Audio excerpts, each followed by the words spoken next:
Alright, what's up everybody? It's Lyds, and we're back to break some more thrones, and last time we made our way into this dangerous woods area in Rivia that we heard about some people who were getting killed, both Rivians and also Nilfgaardians. Suspected there was some kind of big bad beast over here, and we did complete an encounter over here in which we fought, yes, a woodland spirit, although I think that was not really the main enemy around here. That wasn't the leader was not the woodland spirit. The woodland spirit made an appearance. It's one of the cards in their deck. I suspect that a lesson of some variety is going to be the main enemy in this section of the map. So I think we'll head over here to this point of interest. That's where I imagine we will run into it. And other than that, I mean, we're back on neutral morale after being on low morale before, and hopefully that'll help us in what could be a very difficult encounter. We actually scored over 300 points in that previous encounter, so I believe it may have been our opponent scored 0 points, so it may have been our biggest win ever. And in fact, there was an achievement that I was talking about last time around for scoring over 300 points in a round, which we had not done before. We didn't have that achievement, and apparently we did end up getting that, even though I didn't really see it in the previous video, but apparently it happened. We have the achievement, so mission accomplished in that sense. But what are we getting ourselves into here and now? Because this... Let's see, we can go... Whoa. There's a little alcove that I guess we didn't even know existed on the map. But, yep. That's what I expected to see. That is definitely a Leshen / woodland spirit. So, let's just nab a little bit of stuff before we head over there. I imagine that there will be a little bit more narrative around it, since there was some narrative build up here. And there was not in our previous encounter against what was just a normal enemy encounter. So that's probably going to be a factor. In general, we've found that at the very beginning of new locations, and this is still pretty early days in Rivia, the first few encounters have been relatively easy, but then they ramp up pretty quickly. So, I don't know. We did win pretty decisively in the previous encounter, but we will see how this one compares. I'm surprised that we didn't automatically get thrown into the encounter yet. Can just walk up and shake this Leshen's hand, apparently. Now, I mean, if you're going to give me the opportunity, I'll see if there's other stuff to loot before we go. Oh, like this beforehand. Now, watch there be something that's going to have us lose all of our resources in this encounter, and we're going to lose those ones. But alas. Deep in the wood, it grew cool, with a thin fog filling the air.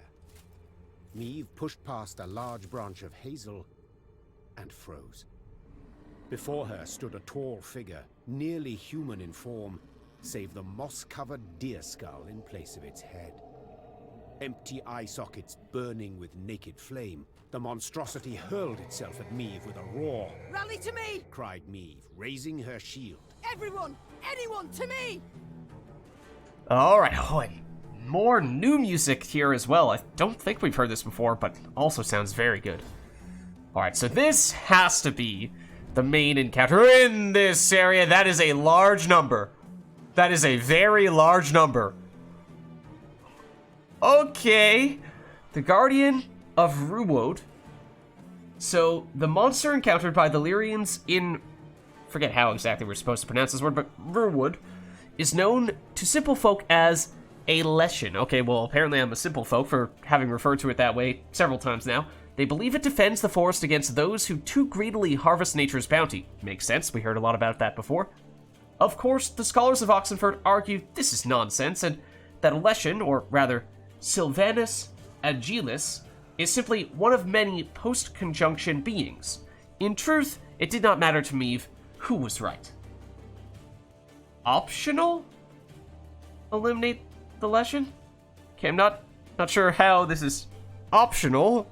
It's short in battle, so just one round, and special rules, so I don't know what we can do other than eliminate the Leshen to win this one. I guess maybe we can still outscore them without destroying the Leshen and still win. But we'll see. I imagine there's some special trick as to how you can deal damage to it. Otherwise, how are you ever going to destroy it? 700 power card. So let's take a look at the specifics before we dive into the details on our cards that we want here. So, oh, well, that name certainly sounds promising. Leshen's weak spot.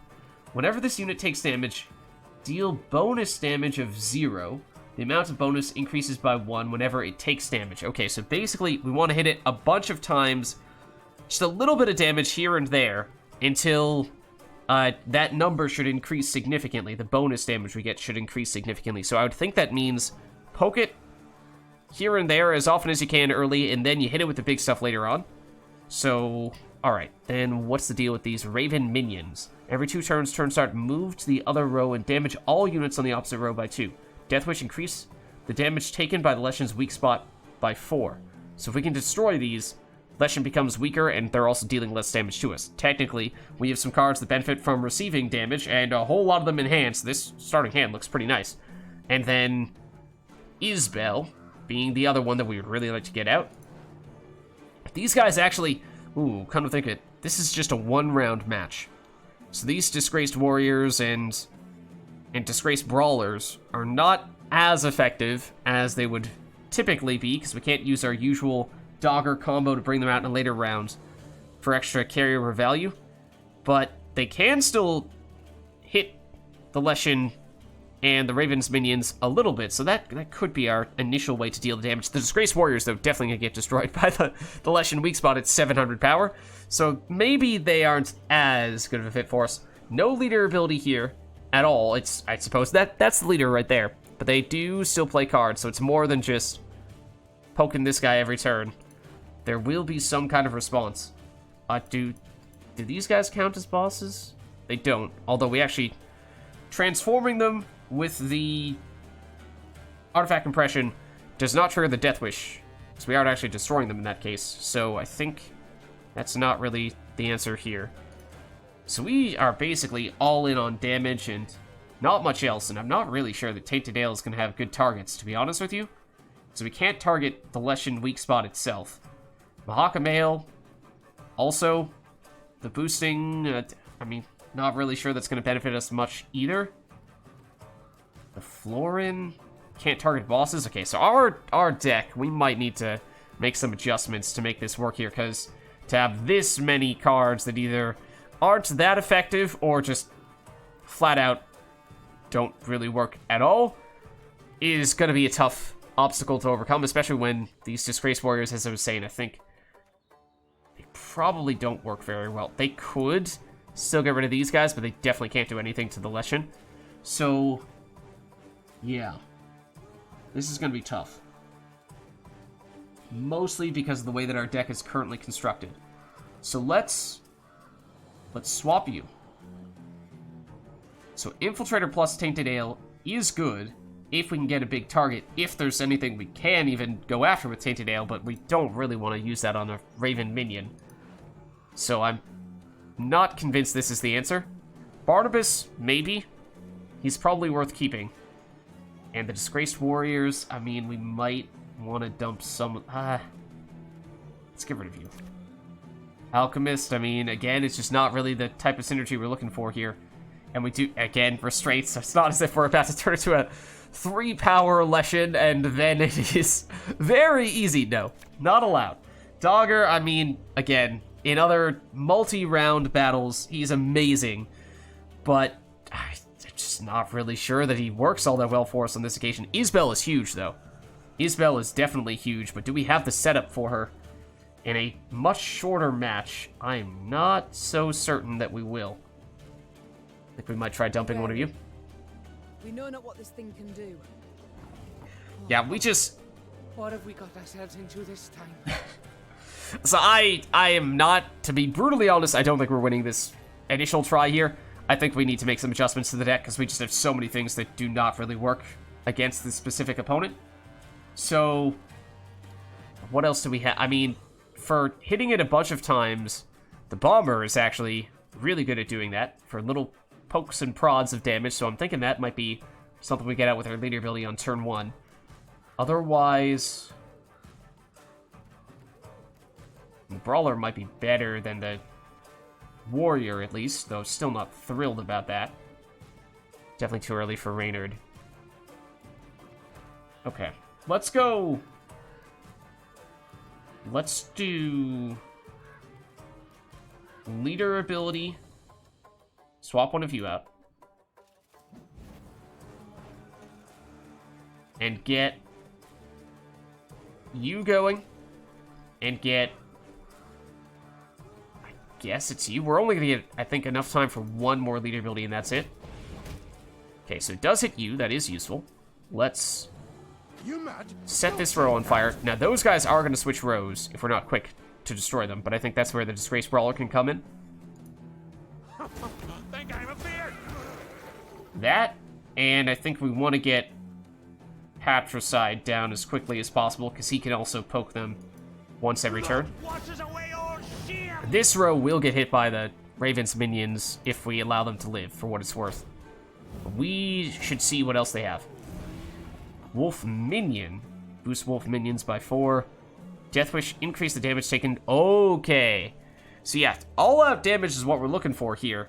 Just major questions as to, are we gonna have the right stuff to make that happen? So I think we destroy with Disgrace Brawler, and then, well, before that, technically, we should probably hit you. And once we do that, you have, what, 4 units on the board. So that drops you to functionally a 15, which means we have the perfect amount with Gabor to take you out, which I would like to believe is more valuable than just going for a straight 15 damage on the Leshen. But that's perhaps debatable. In fact, if we could just deal a tiny bit of damage, tiny bit more damage to you so that we can have the tiniest bit of overkill damage and poke the Leshen with Gabor, then we get slightly more value. I think that's probably worth it. We might be able to take you out later with a fake Florin. Okay, so let's go. We'll go with Disgrace Brawler here as well, I think, in that case. Let's... And this is also very tempting, just to maximize the number of times that you get hit. I think we'll maybe rely on the Florin to make this happen. So let's go now for this, and technically... Let's see. Now that's up to 11, which, you know, we might have been better to have destroyed those guys first. Because, yeah, that would have added up to more extra damage than having extra units on the board for... I don't know. It's going to require that we do things in slightly different order in some cases, like that. There we go. That's very nice. Okay, now this... A fascinating specimen. I must study it once we're finished. And Isbel probably will be the key answer to finish things off here. But we can do some dueling with the fake Florins, and that should accelerate things considerably here. And that might be worth doing right now, potentially. So, sure. Let's do it. Usually you want the weaker one to hit the stronger one. I'm gonna act on the assumption that that is more efficient to do that first, and then Patricide afterward. So now we do have bonus damage there, and the bonus damage is starting to stack up a little bit here. Oh, in fact, we should definitely do this as well. Now you're very weak, and now that number is increasing. Okay, it's another Raven minion.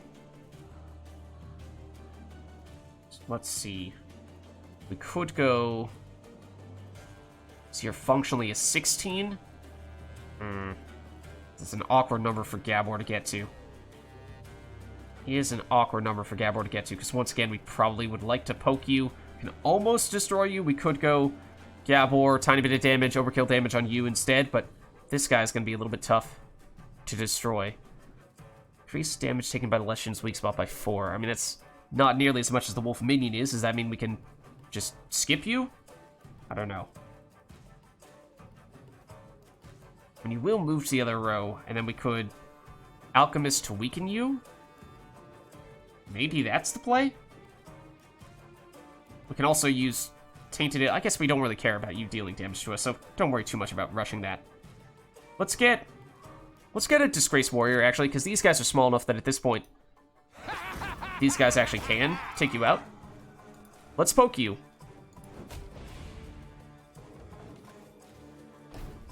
Now, 24 bonus damage. It's another one of the wolf minions. Does make it a little bit harder for us to go after that, and in fact, now that is out of range. And now it is also less effective for us to Alchemist. Okay, well, we do want to make sure that we have enough time for Tainted Ale to activate here, and in fact, we want to take these guys out as quickly as possible, because that way we can get the bonus damage as quickly as possible. That would definitely be beneficial. So I think for all those reasons, let's go Tainted Ale now, and we'll use it on, I guess you. It's gonna make it harder / take longer before we can use Alchemist in that case, but I guess we'll go for it. Okay, then I think once again we'll just hit you. Stack up as many bonus damages on you as we can. You're gonna come in, hit us. Oh yeah, we should be playing here if we can. In this row. Okay. I mean, yes, there is bonus damage. No, it's still not nearly as much as I think we need at this stage. Not unless there's some magic recipe, magic solution that we've not yet identified. Okay, so, like you, as anticipated, just don't have anything small enough for you to go after unless we were to hope 1, 2, 3, 4, 5. Drop you down to 7. You hit for set. Yeah, it still doesn't work. I mean, Gabor could destroy and then hit for overkill damage. That may still be the best answer. May still be the best answer here. Oh, could murder a pint.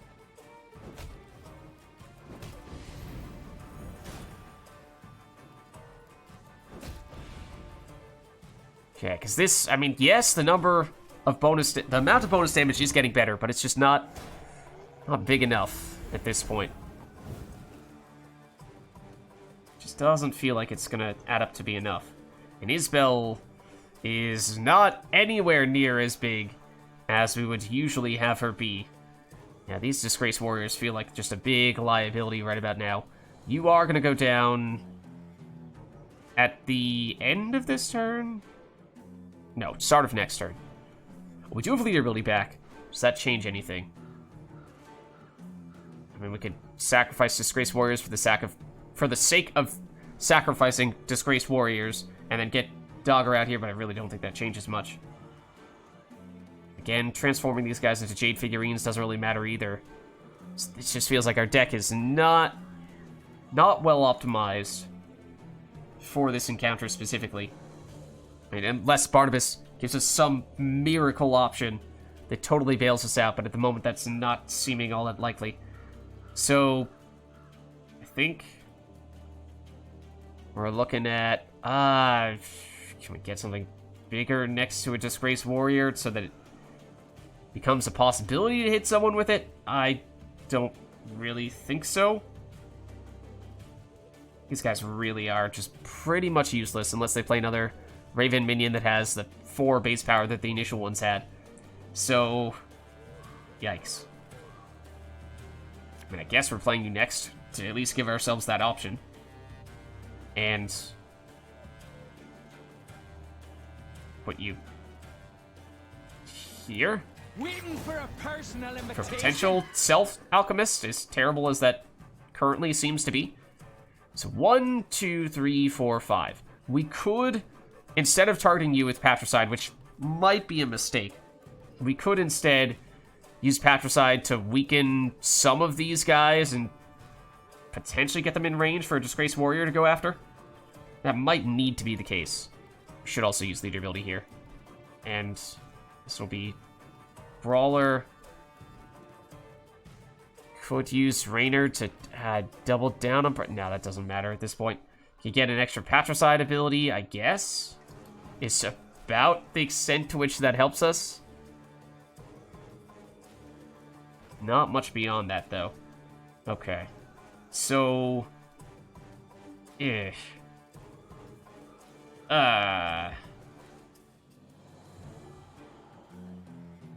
should be you.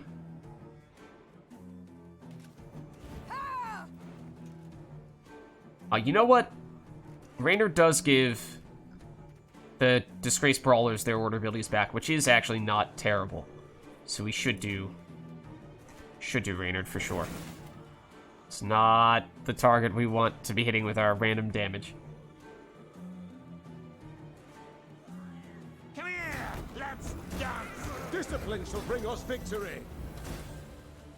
Okay, so now... I hadn't used Patricide's ability yet, had I? Little misplays that maybe might add up to difference makers here. Hard to say definitively at this point. Now we can do this.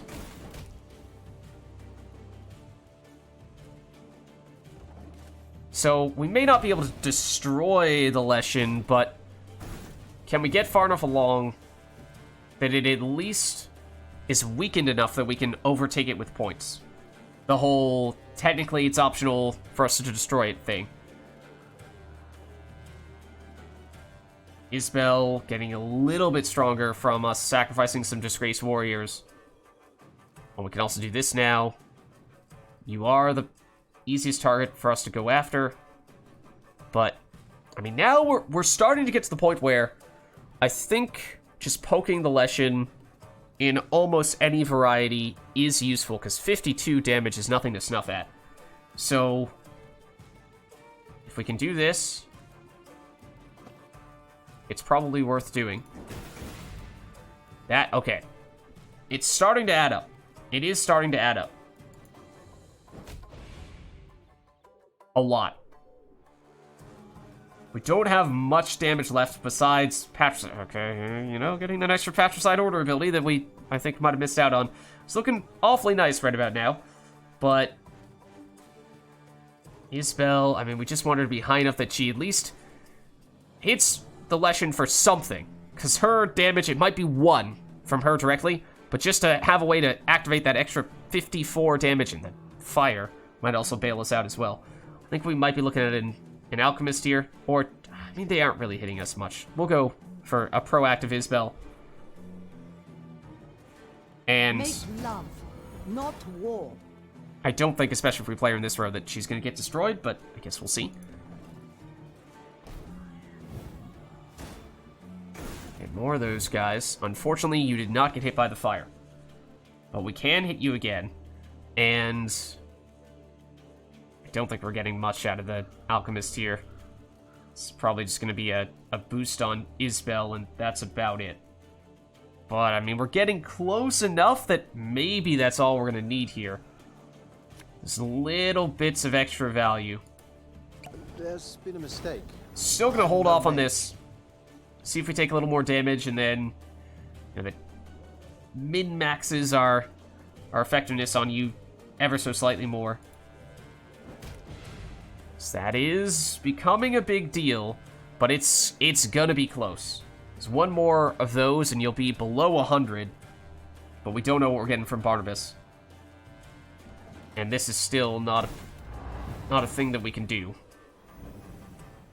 Although it is becoming a little more feasible now. Okay. Let's see. I mean, they will have one more play as well. The fire might ultimately be the thing that decides it. But how much is this now? It's 55 points, which is not quite enough for us to catch them. Add Isbel on top of that, and it gets pretty close. Add Barnabas, and who knows. So I think we might want to... What are we expecting for Barnabas? There is one of those ones that... One of the options he might give us that destroys cards that are damaged. So for that reason, I think we might want to Isbel first. See if... She doesn't have that much damage, but she might have enough to break through the armor on some of these guys, get them damaged, and that might make Barnabas able to break through with if we happen to get that option.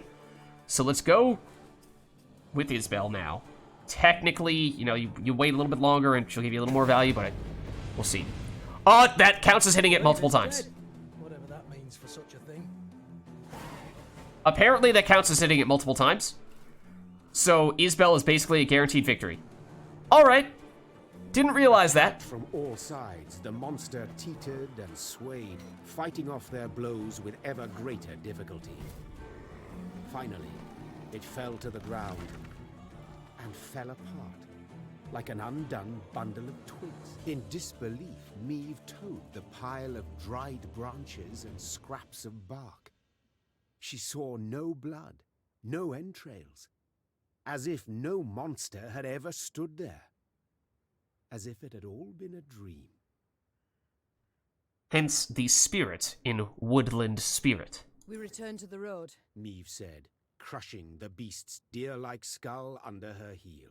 Ah, and Reynard, I've a request. Yes, Your Grace? Once we regain the realm and return to the capital, remind me to issue an edict. No one is to enter these woods, not to log nor even to gather brush. Just in case. Those dwelling near Probably the a good road idea. heaved a sigh of relief, and the Lyrians returned to fighting an invader who, after what they'd faced in those woods, no longer seemed so frightening. I suppose so.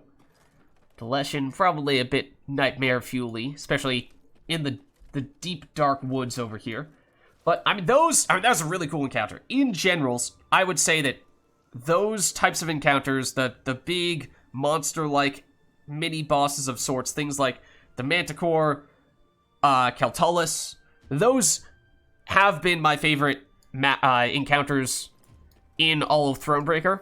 Those are, at the top of the list, and I think that Battle for the Bridge, in which we had Geralt's dramatic appearance, and bail us out from what seemed like an otherwise impossible situation, that probably is next up there, but this was cool. This was a lot of fun. I like that, and as I said, it looked like for a while there that was completely impossible, and would have been kind of interesting to see if Isbel, if we hadn't used her, and we were just relying on the damage from Patricide, and who knows what we were going to get from Barnabas, if that would have been enough, because I think it would have been really close. But as it turned out, apparently, Isbel counted as hitting the enemy multiple times, and therefore, at that point, each hit was dealing 50 plus damage, so that was just about it's probably collectively several hundred points of damage from just Isbel alone in that case. But we have taken it out, and that was the major encounter in this area for sure, in this woods. So that means that now I suppose we're crossing the bridge and we don't really know what to expect on the other side. I imagine there's something big in this city over here, although there's something, potentially something up here. In fact, there's a little path, it seems like, to a cave over there, so that may be worth checking out. Or, I don't know if we're going to get pulled straight into this encounter, or if we could even walk past it if we'd like to. Basically, we may have a lot more options available to us at this point, which I think is really important at this stage, because since we are trying not to craft any units, some of these encounters, I imagine, are, of course, going to be more difficult than others. And if we find ourselves going into something that seems unwinnable, then hopefully we can at least buy ourselves a little more time by going into some other encounters and hopefully getting some additional rewards from those that then make the future encounters a little easier. Like, that is one thing, is that was a cool encounter, although I don't think we got much from having completed it. We did get some crafting materials there. I mean, maybe it's worth taking a quick check, but I don't think that's really going to dramatically change much. Mess tent, I think, is technically the thing that we are most interested in upgrading next, although even if we were to do this, we want to make sure that we have at least some wiggle room with some resources that we can use to craft units. Otherwise, obviously we don't want to. I want to try to finish the game without having done that at all, but on the other hand, if we spend every last resource and go into an encounter where it feels like it's impossible to win without doing that, then we might just get completely soft-locked, and that, at this stage, would be not good, to say the least. So let's cross the bridge and see what's over here. Yeah, so that certainly doesn't look good. A robust rain hither comes. Symbolic? I suppose. So, that's also guarded by a Nilfgaardian. Okay, so I imagine this is probably a pretty big encounter, and for that reason, maybe it's better to see if we can do some smaller things beforehand to, as I was just saying, power ourselves up. That's going to be, I assume, a battle as well. Although, can we sneak in here and see if there's... Can we... Oh. Okay. Well, that's interesting. So I guess we can circumvent this for now. We presumably will want to go back there at some point, but now I'm intrigued. So we can raid their stores. That looks like a whole bunch of graves. And grim as it may be, something tells me that on a future occasion we may get a treasure map that will have a golden chest here for us. Part of me hopes not, because, you know, that's just maybe not the best place to be digging stuff up. But I am intrigued by this cave right here. In fact, there might even be a pathway leading up there? I don't know. I mean, for all I know, we might be avoiding what is a small encounter with that Nilfgaardian only to get ourselves into a much bigger encounter here. It's a puzzle. So, well, that's a golden chest. Speaking of golden chests, let's nab this before we forget. And might this be something useful for us? Well, it's for multiplayer Gwent. I don't think I've ever seen someone use this. It's kind of cool, but I still have not been able to synchronize rewards from Thronebreaker into multiplayer Gwent as of late, so may never actually get the chance to use that, unfortunately. But I would like to go back down here. No idea what this is going to be. It is a puzzle. So I think that is probably a good thing. Okay, hold on. We'll go back up to nab this loot, which apparently we needed to be up there to get. But it is a puzzle, which is the kind of thing that I think we like the most, because it means we don't need to rely at all on our own deck. It is absolutely winnable, no matter what we have in our deck. It's just a matter of figuring it out. So that's a good way for us to build... Excuse me, Meve, please go down. That is, I think, the best way for us to get some stronger either cards, units, trinkets, or possibly even just resources, and give us the advantage we might be looking for going forward. The other thing is that way back, was this back in Lyria? We had a cave in which we found Shoop, who is kind of, sort of, the main character, if you want to call it that, of multiplayer Gwent, and it sort of made it sound as if he was going to make a reappearance at some point, and we obviously have not seen him since then. That was a very long time ago, so part of me is wondering, since this is also a cave, if we're going to find him here. But who knows? Who knows? That is my hope. But I am thinking that's probably not the case. Hare Caverns. Meve's unit was situated near a deep cave known by locals as Hare Caverns. Perhaps the harmless rodents truly lived there once. In any case, another beast now calls the cave home. A beast who prefers a slab of beef atop his bed of lettuce and carrots. Not an actual hare. Combine at least 3 identical cards in order to damage the wyvern. Use your leader ability. Okay, those are our hints. It is a puzzle. Special rules, just 1 round, custom deck. Let's see what we're getting ourselves into. Okay, what the heck am I looking at here? Okay, combine at least 3 identical cards in order to damage the wyvern. Use your leader ability. Whenever at least 3 identical cards are destroyed, damage self by the amount destroyed. Deathwish, Meve wins the battle. So is this basically a match 3? It feels like this is basically a match 3 game. Move a card to adjacent, vertical, or horizontal position. And what is this? Card cannot be played. So this is basically just a way for us to infinitely do this? Infinitely get matches? Okay. You have 25. Which... I mean, I'm guessing this is going to be more difficult than just a super straightforward, I'm just going to move everything that appears to be adjacent. So that's probably too easy. And I imagine if we do that, then there are going to be times in which we will just run out of stuff to match up. This feels like this is obvious. Doing this. Oh. Oh. What? Okay, did we just luck out and get an extra free source of damage there? It really looked like it. Alright, sure. Okay then.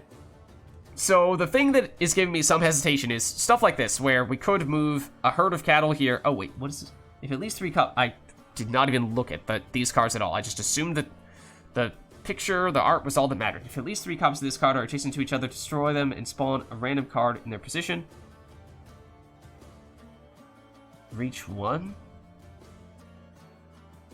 Huh? I mean, it's the same description. I'm not really sure what this reach 1 means, to be brutally honest with you.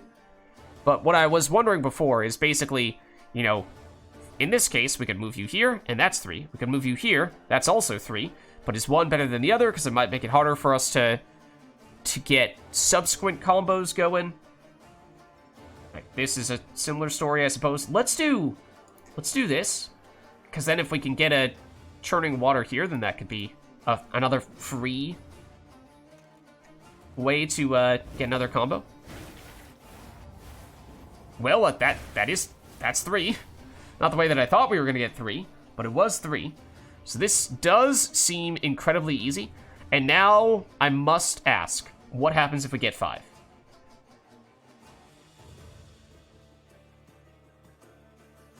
Does it deal 5 damage? It seems like it might deal 5 damage. Also, it would possibly activate this or this. I mean, it's going to set off some pretty sweet combos, I think. We have a lot of... So that's 4 right there. Let's do it. I'm intrigued. I'd like to use my Lyria ability, please. Thank you. Because it's that, which is almost enough in and of itself. I'm amazed that that did not immediately activate something else, to be honest with you. In fact, there's not a lot of other stuff we can do right now. It's basically just this. I swear, if we're going to lose because we pulled off that sweet combo of 5, I'm not going to be happy.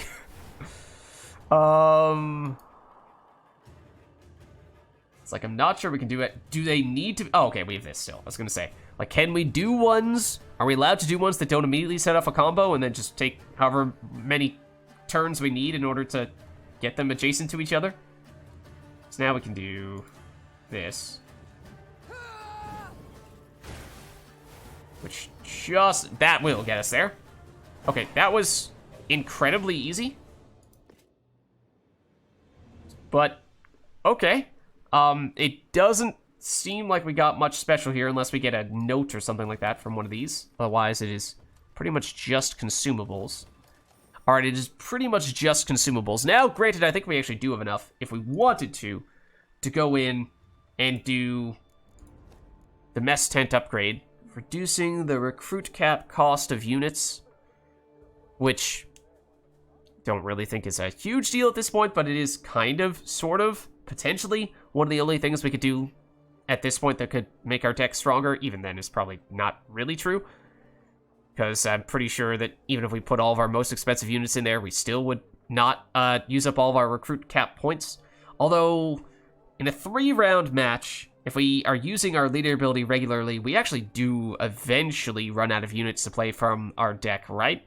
So you could actually make a case for adding 1 extra card into our deck specifically for that purpose, in which case, maybe at that point, we run the risk of running out of recruit cap points, and so maybe you could still justify this.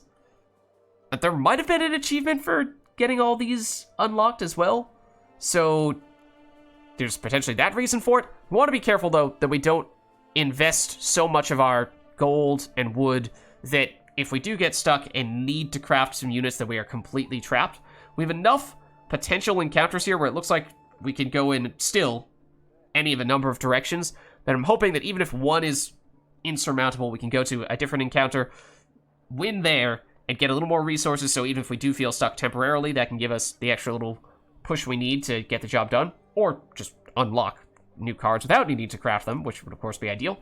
But here we go.